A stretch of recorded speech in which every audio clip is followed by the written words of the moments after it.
I feel more in control of things. I think, it's not really like easy to put a finger on or describe in a physical sense, but just having gained all the knowledge that I have from you over all this stuff, I think it just put things in such a different perspective, and that perspective itself has been really helpful. I feel calmer. That's something that has come up a lot with my fiance and I recently, is just how much more calm I am. I think just that peace of mind of having a new frame of mind, a new way of seeing things, and a new belief that they are controllable with the right techniques, like you've taught me. Doing all of this stuff and knowing I have tools, knowing that I just need to keep putting in the time and stay consistent, has really helped take I think the stress of the unknown away, because that was the biggest issue before. What do I do about this stuff? Like, what is this stuff? First of all, because I haven't gotten super clear answers yet. But just implementing the tools that you've taught me. We've talked before about implementing habits. Just like staying consistent, having habits. I think has just been really valuable, and it's amazing how much of a difference it's made. Before we start the interview, if you would like to work with me to help you overcome your symptoms, go to www.calendly.com/neurotransformations, and we'll have a free 30-minute conversation to look at your situation to see if we're able to help you. It will include 12 weeks of private coaching from myself, as well as you get access to our private community of men that are going through the same issues that you are. I'll show you step by step what it truly takes to conquer the symptoms of chronic stress, anxiety, panic attacks, insomnia, isolation, health anxiety, excessive rumination, monkey mind, and all the types of the vicious cycles we can find ourselves caught up in that are the byproduct of being caught in a deregulated nervous system from past trauma. Anyhow, go to that website or click on it in the description down below. This is the same mentorship that this young gentleman took part of that I'm about to interview. I'll be looking forward to be able to serve you. One last thing. Unfortunately, we had an echo in the background when I talk that we tried to remove but weren't able to do so. It's pretty subtle, but I do apologize in advance if it's a bit irritating. Without any further ado, enjoy the interview. This is truly one of the most powerful recovery stories I've had the privilege to be involved in, and it happened so rapidly, and I'm so incredibly proud of him. Hey, Bob, thanks for coming in and being willing to talk about your story. Of course, thanks for having me, and thanks for everything that we've done the past 2 or 3 months now, I think. Yeah, it's been a little while, and I was just curious, for the listeners, what do you do for a living? I'm a software developer. And that usually entails long hours at the computer, or? Yeah. Hours aren't too bad, 40 hours, 9 to 5, but almost exclusively at the computer unless I can get creative. So it's a lot of standing still. It's a lot of being inside. Yeah. And what specifically do you do in software development? I work for a video training company. So usually other companies will pay for our services to help train their workforce. HR compliance is one thing that's big. OSHA training, things like that. We offer a very broad spectrum of content though. So since I'm a developer on that team, just maintaining the infrastructure, adding new features as the company goes. Got it. Yeah, I wanted to talk a little bit about your anxiety symptoms and issues with chronic stress. What was it like for you growing up, and when do you first remember feeling the symptoms of severe anxiety and things, and restlessness? And can you talk a little bit about that? Yeah, that's a good question. Because I've been thinking a lot more about, how far did some of these things go back? When I was a kid growing up, I don't remember most of these things being issues aside from social anxiety. But I, realized that I was an extremely active kid. So I think the high level of physical activity helped to kind of dissipate some of the other things that once I got to college, college is when I think I really started to struggle with things mostly, have less time for the things that I used to do when I was younger. just the stress of having to manage everything on my own instead of having the structure of, being a kid with parents and teachers in school. Yeah, that's when things really started to, I would say, become noticeable. My insomnia started around then. The anxiety started around then. Just general stress, and I think my confidence issues probably that's when I started noticing that as well. So it became prevalent for you right around college and that time. Yeah, I think that's when it all became something that was too obvious to not see. Before that, they were probably there, but more invisible. Minus the social anxiety, like I said. Yeah. I can totally relate because that's when my issues really started flaring up. I always had social anxiety and still do to some extent, but when it comes to um, getting that time frame was very profound for me because all the issues became too big to notice as well. Um, Yeah.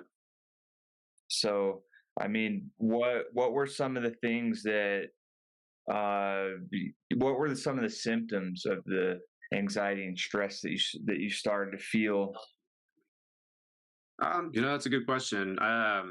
It was it's been kind of a weird evolution, mostly over the last 10 years. College was about 10 years ago for me, and I think other than just really stressing about my studies and not being able to, I have ADHD as well as anxiety. Those two things don't really go well together for me.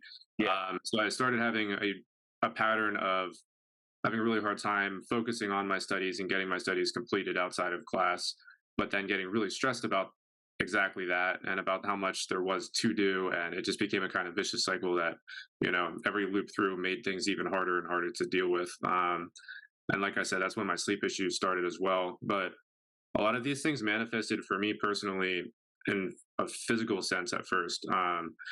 And I also played hockey when I was in high school. So I had that was when the whole post concussion syndrome topic and traumatic brain injuries were being really heavily studied. There was a big movie about that, so there's a lot of attention about that in the media. So when I went to the doctors, really talking about how I had a really hard time focusing while reading, I started developing tinnitus and things like that. So I was mentioning all these symptoms, and their initial reaction was I must have post concussion syndrome. So I started going through treatment for that and didn't really get anywhere for that. It actually caused me to drop out of school for my senior year. I later re-enrolled, but things really got off track there for a while, and things got really hard with no results while I was seeing these doctors. And eventually, I mentioned a couple things to the physical therapists, and they were like, "Oh, you might have TMJ," and so I went to a specialist for that, and things got better fast. So it was like, okay, it was kind of a relief. Maybe I don't have, the brain trauma that they were saying, but there's clearly some other things going on.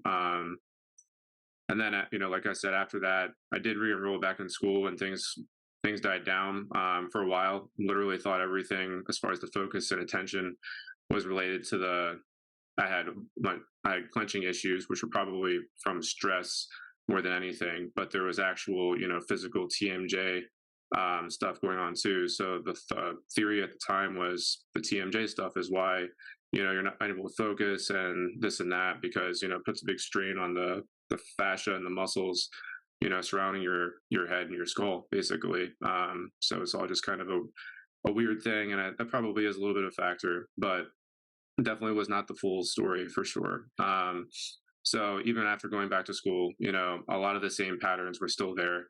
I did struggle with mostly the same things. But I started having like I said, mostly with my body, other than the anxiety and the inability to like get the studying done with the ease that it probably should have been possible, to do. Started noticing like, oh, my knees getting tweaked really easily. I don't know, my ankle, my feet feeling tweaked really easily, like shoulder, this and that. My body just felt like it was becoming really fragile all of a sudden and kind of breaking down. Which in hindsight probably was a combination of the insomnia getting a little bit worse and just the chronic anxiety and stress over the studies and everything else. Starting to take more of like a physical toll. But for the next decade, after I finally squeaked through college, I started trying to address those physical things, not knowing that there might be something more, um, deep and rooted underneath the surface, and saw numerous specialists for all these different like one-off things. Try to give them like all the information I could, like I have all this going on, and with the way traditional Western medicine is going these days, they were just like, well, I heard knee, so we're going to talk about your knee. I heard ankle, we're going to talk about your ankle. And I would just I would get some imaging done, I would go to physical therapy, I would dedicate myself to it, I would do what I was told. After 8 weeks of physical therapy, insurance stops covering it. No real results, maybe minor at best. So that was the majority of my 20s, really just going through that loop. All the while, the way college went, there were some other complications with that too. I didn't end up graduating with the major that I wanted to graduate in, so sort of hit the drawing board again after college, because I wasn't really sure I wanted to go down the path that I was credentialed for, let's say. So I did a programming boot camp, and that was a self-paced thing. So that was a difficult challenge for me, with all the things I was dealing with and my weaknesses. So that was a pretty big struggle. It was also tough to manage financially because I was on my own at that point. So that was, I'd say, probably when all the stress and everything took leveled up another notch. And I think from that point forward, I was just so stressed all the time without realizing that it didn't have to be like that. I could never really be too present, couldn't really ever just have peace of mind. I was just constantly worrying about something, constantly stressed about something that I had left to do. It started getting really bad. And obviously, all the while, all those physical things just kind of kept getting worse.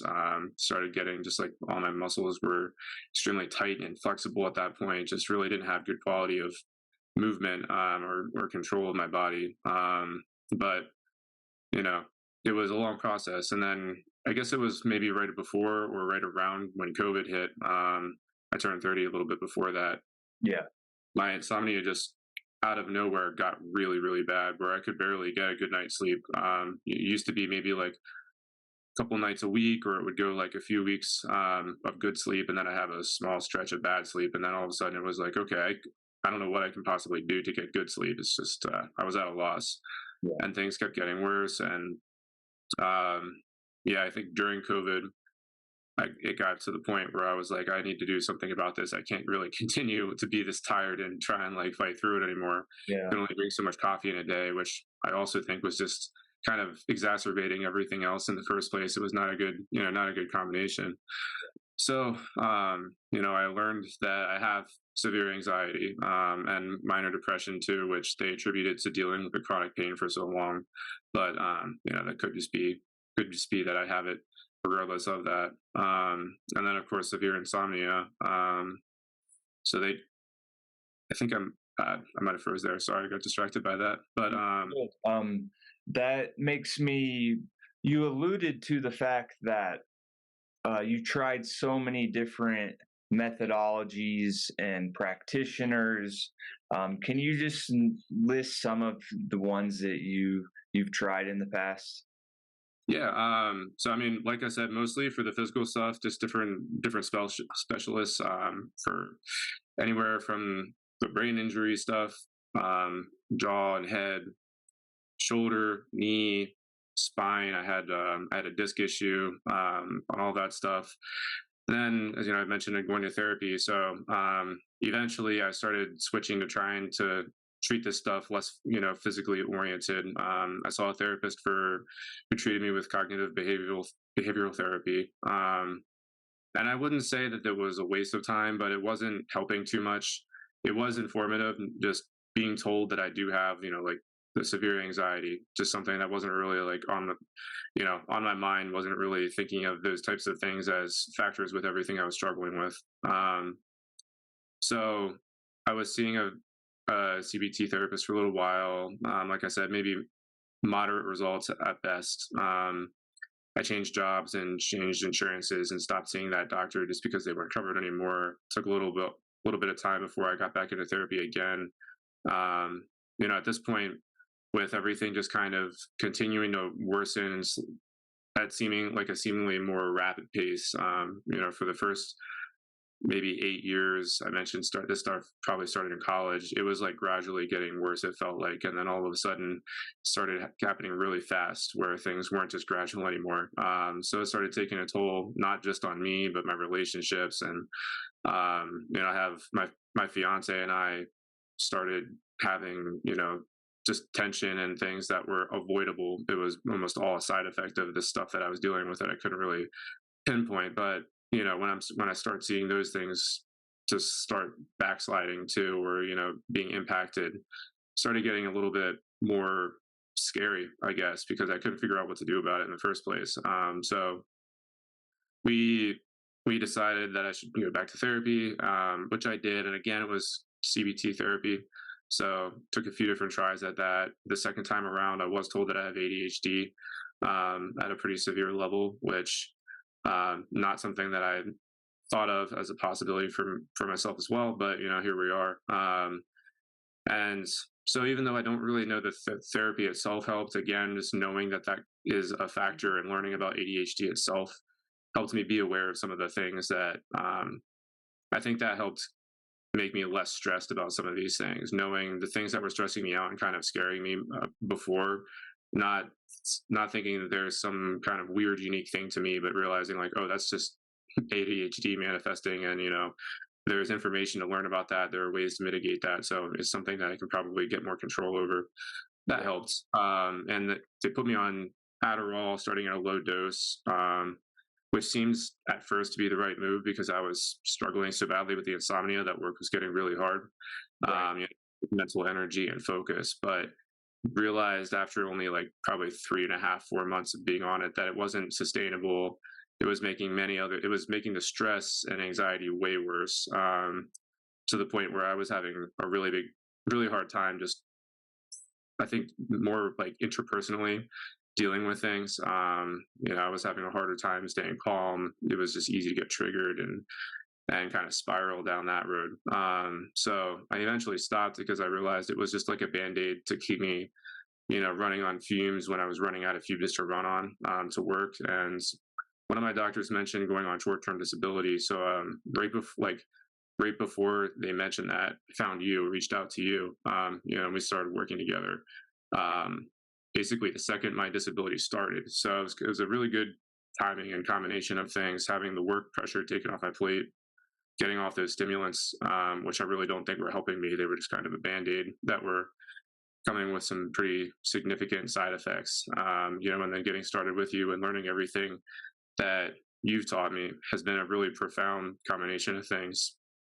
So, yeah, I mean, I guess ultimately those are all the specialists I've seen. I've seen a lot of like holistic specialists I've been treated. I'm also going through sleep apnea apparently. So that was part of my sleeping issue. I kind of forgot about that one. And they gave me a device that expands the palate of my mouth to hopefully get more room there. So there's just a whole lot of things going on. Seeing a breast specialist, like a postural breast specialist, who thinks that some of that stuff can help a little bit too. But ultimately, I think it's all a lot more internal than that. So, really, I think since the past 3 months, my disability leave just ended. I think that's when I've really started to get close to the root cause of some of these things. In large part for working with you and learning a lot about what you've taught me. I can totally relate to so many things that you were talking about, because I just was bouncing from doctor to doctor, specialist to specialist, and it was almost like they put me on like just a vicious loop where I would just be coming back, and then I would come back to the same person, and they would send me to the next person because I had neuropathy in both of my forearms at one point after my brain surgery, where I couldn't even do a simple push-up, and I deeply, desperately craved an answer. And all of the allopathic and traditional medicine would just send me to this person. It put me on medications, and nothing was helping until I started to try to get closer to the root cause of what was going on. And so it turned out that going inside was a lot of once I was able to feel the body sensations and like really, there's almost like a universe inside of us that we're not really aware of in modern society because we're always focused on the outside thing. So I mean, props to you, man, and for going through with all this, and it's encouraging to see that some positive changes have started for you. Thanks, man. I really appreciate that. And, I mean, kind of touching on your story, one of the things that I think has made this so easy to kind of have faith in is hearing all the stuff that you've gone through. And in some ways it's feels similar. In other ways it's not, not similar at all, but just knowing that you've been kind of to some extent, in these shoes helps to, make you feel like, okay, if they could figure this out, to the extent that they have, then there's a good chance that this might work for me, and that kind of having that in the back of my head has helped because, like you said, just that loop of specialists without really any results or even answer or explanation. I think that was the hardest part was like, most of the time the doctors were stumped more than not. And they were just like, well, I'm not really sure, but let's try this. And then, it's like, how do you keep having faith in that? And all the while, like suffering from stress and anxiety, the time that you waste doing all of that stuff and the money that you waste on all of that stuff, that it was just a really bad cycle. Yeah, it's absolutely absurd. And even I tried some holistic methods as well. Like I used massage and even acupuncture at one point. But until you get to the root cause, which is usually always emotional, because we have this not just the mind body connection, you have the CBT, which does deal with the mind, but how much does it deal with the actual body sensations and your heart? It's all logical, and we're not logical, we're emotional as well. So when we have to start feeling those uncomfortable emotions. So what would you say are just some positive changes that you've noticed other than the ones you alluded to in the past since working together? I think the biggest is just I feel more in control of things. I think it's it's not really like easy to put a finger on or describe in a physical sense, but just having gained all the knowledge that I have from you over all this stuff, I think it just put things in such a different perspective, and that perspective itself has been really helpful. I feel calmer. That's something that has come up a lot with my fiance and I recently, is just how much more calm I am. I mentioned having social anxiety, even in those situations. I think to some extent that stuff has kind of subsided. I'm still, I still have my issues with it.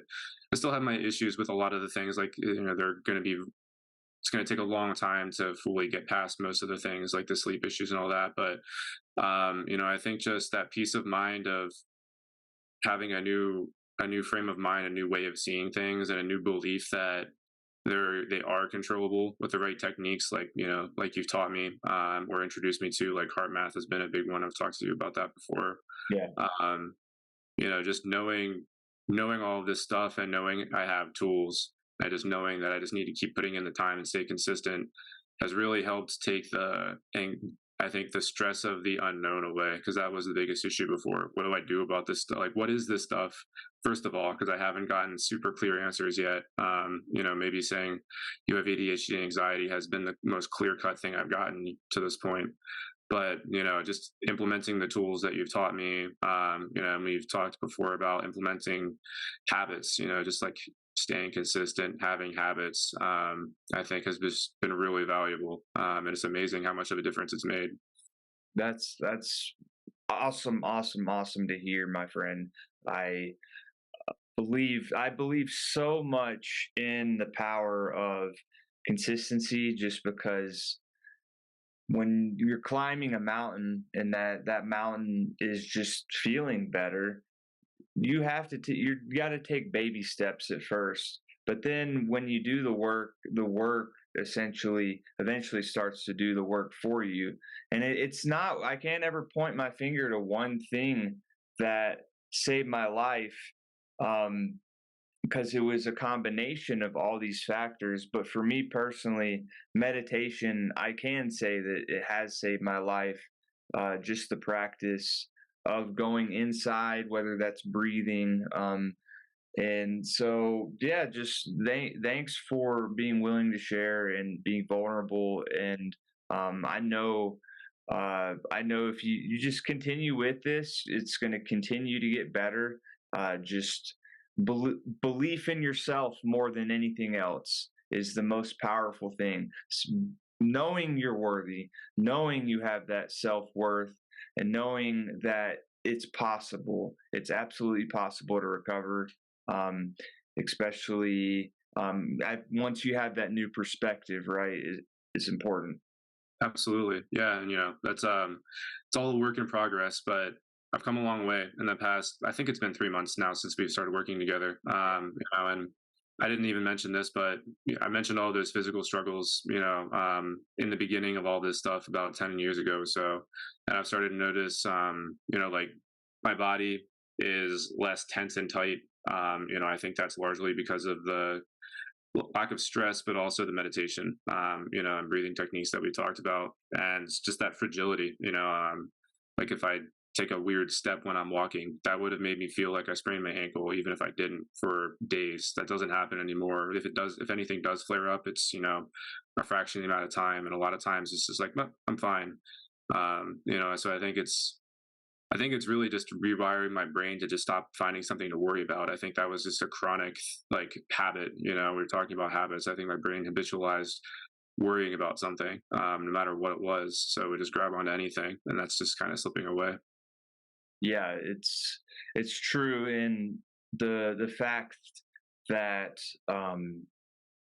when it comes to rewiring our brain and things like that, yeah, it does take time, but it's so worth it because basically we're kind of like an animal in a way that we're conditioned by our environment, we're conditioned by society, we're conditioned by this and that, but we have to recondition ourselves.